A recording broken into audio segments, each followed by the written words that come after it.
ഈ വീഡിയോ ഇഷ്ടപ്പെട്ടാൽ ലൈക്ക് ചെയ്യുക, ഷെയർ ചെയ്യുക, സബ്സ്ക്രൈബ് ചെയ്യുക, അവരിലേക്ക് അമർത്തുക. നമുക്ക് നേരെ വീഡിയോയിലോട്ട് പോകാം. കാളൻ നമ്മൾ ഏത്തക്ക കൊണ്ടാണ് കേട്ടോ ഗൈസ് ഉണ്ടാക്കുന്നത്. നമ്മൾ ഏത്തയ്ക്ക വെച്ചിട്ട് ഒരു കാളനാണ് ഉണ്ടാക്കുന്നത്. അതായത് ഒഴിച്ചുകറിയല്ല, തൊടുകറി ആയിട്ടുള്ള കാളനാണ് ഉണ്ടാക്കാൻ പോകുന്നത്. അതിന് വേണ്ടിയിട്ട് നമ്മൾ ആദ്യം തന്നെ ഏത്തയ്ക്ക ഇതുപോലെ ഈ ഒരു പരുവത്തിന് നമ്മൾ അരിഞ്ഞെടുത്തിട്ടുണ്ട്. 2 ഏത്തയ്ക്കയാണ് ഇപ്പോൾ എടുത്തിരിക്കുന്നത്. അതിന് വേണ്ടിയിട്ട് നമ്മൾ ഒരു മുറി തേങ്ങയും 2 വെളുത്തുള്ളി, 3 പച്ചമുളക്, അതുപോലെ തന്നെ കുറച്ച് ജീരകം, നല്ല ജീരകം കൂടി ചേർത്ത് ഇത് നമ്മൾ നന്നായിട്ട് അരച്ചെടുക്കണം. പിന്നെ ഇതിന് വേണ്ടത് തൈരും, പിന്നെ നമ്മൾ നെയ്യിലാണ് ഇത് വഴറ്റിയെടുക്കുന്നത്.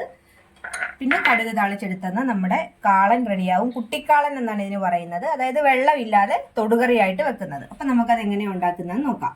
നമ്മൾ തേങ്ങ അരയ്ക്കാൻ എടുത്തതിലേക്ക് നമ്മൾ ലേശം തൈര്, വെള്ളം ചേർക്കാതെ നമ്മൾ തൈര് ലേശം ഒഴിച്ചാണ് അരച്ചെടുക്കുന്നത്.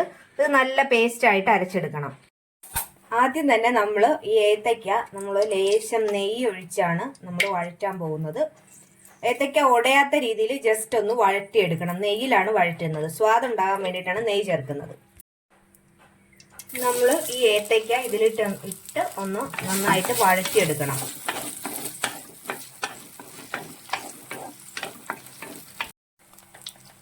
ഈ ഏത്തയ്ക്കയിലേക്ക് നമ്മൾ ഒരല്പം മഞ്ഞപ്പൊടിയും കൂടി ചേർത്താണ് വഴറ്റുന്നത്.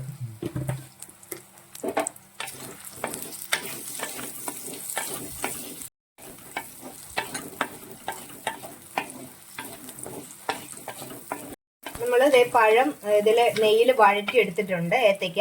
അതിലേക്ക് നമ്മൾ തൈര് ഇപ്പൊ തന്നെ ഒഴിച്ചു കൊടുക്കുവാണ്. കാരണം ഇത് നമ്മൾ തൊടുകറിയായിട്ട് വെക്കുന്നത് കൊണ്ട് തൈര് പിരിഞ്ഞു പോയാലും നമുക്ക് കുഴപ്പമില്ല. നമ്മൾ ഇതിനോട് കൂടി നന്നായിട്ട് തൈര് കൂടി യോജിപ്പിക്കണം. നമുക്കിതിലേക്ക് ആവശ്യത്തിനുള്ള ഉപ്പിട്ട് കൊടുക്കാം. ഇതൊന്ന് നന്നായിട്ട് ചൂടായി വരുമ്പോഴാണ് നമ്മൾ ഇതിലേക്ക് അരച്ചു വെച്ചിരിക്കുന്ന അരപ്പ് ചേർക്കുന്നത്.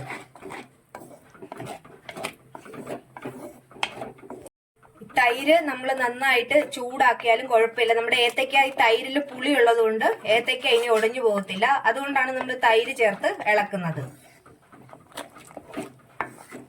ഇനി ഇതിലേക്ക് നമ്മൾ അരച്ച് വെച്ചിരിക്കുന്ന അരപ്പ് നമുക്ക് ചേർത്ത് കൊടുക്കാം.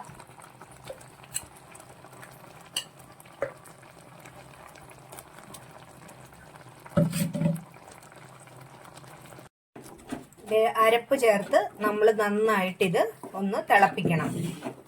അരപ്പിന്റെ പച്ചചുവ മാറി വരണം. നമ്മൾ സാധാരണ മോര് കാച്ചുമ്പോഴേക്കും നമ്മൾ അത് തിളപ്പിക്കാറില്ല, ജസ്റ്റ് ചൂടാവുമ്പോൾ നിർത്തും. പക്ഷെ നമ്മൾ ഇത് കാളം വെക്കുമ്പോൾ ഇത് നന്നായിട്ട് തിളച്ച് ഇത് നന്നായിട്ട് കുറുകി വരണം.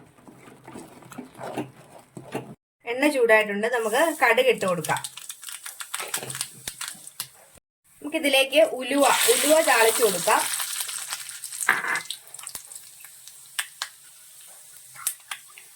ഉലുവ എന്ന് മൂത്ത് വരുന്ന സമയത്ത് നമ്മൾ അതിലേക്ക് ചുവന്ന മുളക് ചേർക്കുവാണ്. കുറച്ച് കറിവേപ്പില.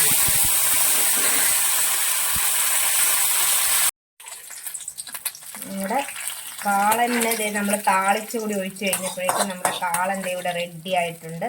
തൊടുകറിയായിട്ട് ഇത് ഏറ്റവും ടേസ്റ്റിയാണ്. നല്ല ചെറിയ മധുരവും ഉണ്ട്, അതുപോലെ തന്നെ പുളിയും ഉണ്ട്. എല്ലാം കൂടി നല്ല ടേസ്റ്റ് ഉള്ളൊരു കാളനാണ് തൊടുകറിയായിട്ട് കേട്ടോ. നമുക്ക് എല്ലാവർക്കും വളരെ എളുപ്പം ചെയ്തെടുക്കാവുന്നതാണ്.